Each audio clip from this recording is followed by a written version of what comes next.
আমাদের ২ বোনের জীবনে আমাদের মামা খালাদের জায়গা অনেক বেশি। আমার ভাগ্নির জীবনে আমার জায়গা কতটুকু জানি না। কিন্তু আমার জীবনে ওর জায়গা অনেকটা জুড়েই।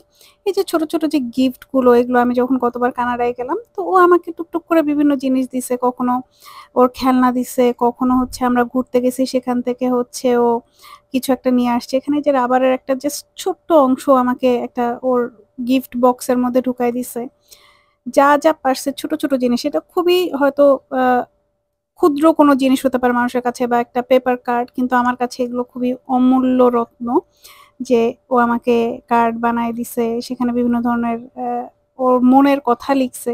যেই জিনিসগুলো হচ্ছে আমার জন্য খুবই ইম্পোর্টেন্ট। ইভেন এরকম হইছে যে ওর ছোট বোন হওয়ার পরে ও আমাকে বলতেছে যে, "রাকা তুমি জেলাস ফিল হইও না। জাস্ট ছোট বাবু আসছে এইজন্য আমি একটু এক্সাইটেড।"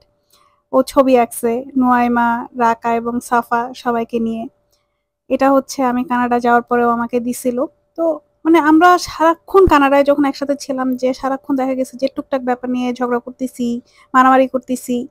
ও মানে আমার বয়স কমে যে আমি ওর বয়সে নেমে আসছিলাম এরকম একটা ব্যাপার। ও আমার জন্য একটা এরকম বুক বানাইছিল যেই বুকে আমি কি করব। তো আসার পরে যেটা হয়েছে যে ওকে এখন প্রচুর মিস করি। সারাদিন গায়ের সাথে লেগে থাকতো আর সারাদিন ও আমি যা করব ও তাই করবে। এই যে আমি আসার আগে ছবি এঁকে দিছে ও আর আমি।